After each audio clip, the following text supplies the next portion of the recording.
I lay in bed, which was set against the wall, a small window down one end. My candle was out, but I rested there with my eyes open, gazing toward the square of stars. I had a lot to think about. Everything seemed as if it'd be turned upside down. Questions buzzed about my head like bees round a water tank. Did Mam and Dad really believe knockers lived in the mines, able to commit dreadful deeds? I knew Da never whistled underground because Cornish miners believed that brought bad luck.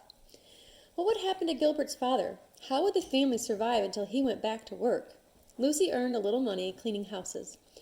But there were more people in that family than I had fingers on both hands. And what about those strange feelings I'd had when I climbed down the shaft yesterday afternoon? So much had happened since, but I still remembered the frantic clutching at the timber shoring and rocks. The squirming feeling in my stomach, and I wasn't imagining those shudders that shot from my fingers to my toes. I folded my hands across my stomach. I just have to get over it. But can people get over something like that? Dad was 9 when he was sent to work in the tin mines in Cornwall. His family was poor and needed the money, so Dad never saw the inside of a schoolroom again. Instead, he dragged and pushed heavy trolleys full of ore in dark tunnels day in and day out. His friend Charlie got the terrors underground, but he had to work as well. One day he had a fit and cracked his head on the edge of a trolley. Dad wasn't allowed time off to go to his friend's funeral. That's why, after he and Mem got married, they came to South Australia, so Dad could work in the copper mines in York Peninsula. They wanted us kids to have a better life than they had had in Cornwall. Sometimes, when I got rainwater from the metal tank outside, I thought about my parents setting off on a huge sailing ship, leaving their friends and family behind forever. The tank had once been a container that held some of the goods they brought with them across the world, their wedding china and a handmade quilt, ornaments and blankets. I turned this way and that, grimacing at Dory's snoring in the bed across the other side of the room. My little sister and I had shared a room for years, but not, I hope, for much longer. Dad kept saying he'd build on another room. I'd like it if Gilbert came and lived with us and we could share a room. When Gilbert and I were 6, we'd made the most important decision of our lives. We were going to be miners like our fathers. But first, we'll be picky boys at the top of the mines, Gilbert had said. We'll do that as soon as we finish schools. I'd nodded seriously. We should spit. So we'd each spat our promise on a stone, rubbed them together, and took our separate stones home. Mine was in a tin box under my bed. The only dream I remembered that night was the one I had just before I woke. I was dressed like a miner, like Dad. My trousers were hitched up with bow-yangs or cords so they wouldn't get wet in the water that seeped out of the rocks. My boots had brass nails, and I was even wearing a papier-mâché helmet with the candle stuck on the front with a blob of clay. But something was wrong. Something told me I shouldn't be there, in the mines, dressed like that. It's all right, I was saying to someone, a miner I didn't even know. I'm a miner. It's all right. Then I woke. I was panting. I heard Mem bustling about in the kitchen, so I rubbed my eyes, dragged on my clothes, and trudged out of the room. I felt as if I hadn't slept a wink.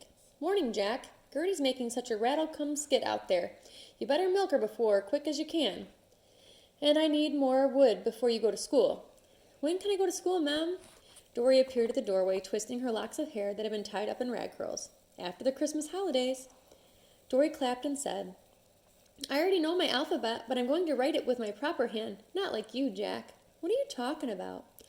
My friend Ruthie told me that her mom says you have to write with your right hand. You don't. As if that matters. I let the door slam. I knew Arthur was awake, but I wouldn't get told off. I'd heard him crying on and off during the night in Mom and Dad's room.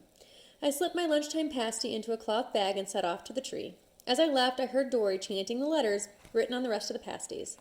They were our family's initials. Mom always carved them on the pastry before she baked them. Mine would have JP at one end. In case it gets lost, Gilbert had said, with a laugh. Where was Gilbert? I waited until I couldn't wait any longer, then I raced to school, just as everyone was taking their seats. Gilbert never turned up. Sitting alone felt odd. There was no one to grin at, or bump elbows with, or play games with at recess. At lunchtime, Samuel and Henry played marbles for a time while I watched. Then we played a game of chasey around the cottage. After lunch, Miss Goldsworthy set Minnie Luxton the job of making a card for Gilbert's dad, and we all wrote our names inside. Will you take it to him, please, Jack? Said Miss Goldsworthy. I nodded, although I wasn't sure I wanted to go inside the house again. Back home, Mom noticed the card in my hand, even though she was busy rocking a wriggling, squealing Arthur. What's this then, me handsome? She said, and the way her tired eyes lit up, I wished I had a card for her. It's for Mr. Oates. We made it at school. Our names are in it. I'll take it over there later. Oh, she opened the card with one free hand. Look, I see your name straight away, Jack. You have such beautiful, fine handwriting. I mumbled. I'd spied a batch of currant buns cooling on the bench by the kitchen window. Can I have one, ma'am? Yes, she said, still rocking my little brother. Just one, and take the plate of pasties to the Oates as well. I hear from others that poor Mr. Oates' legs are not bettering. I wasn't surprised, not after what I'd seen. The bun was delicious, sweet and filling. After I'd washed it down with a drink from the water jug, I grabbed the plate and the card and headed out. I hadn't gone too far when I heard my name called. It was old Mr. Phillips leaning on his fence, waiting for someone passing by to chat to. Hello, I shouted. Mr. Phillips had lost most of his hearing from working with explosives in the mines, but he loved to read and he gave us all his old newspapers.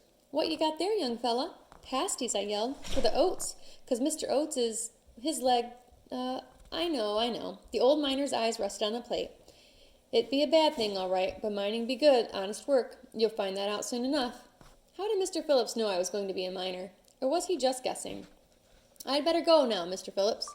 Right. I'll have some more papers for you soon.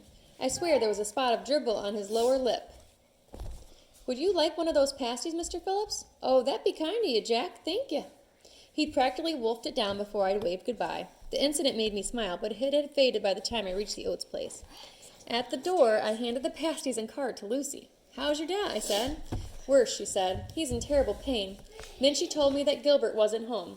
And, she added, her eyes clouding a little, he's been gone for hours. No one knows where he is.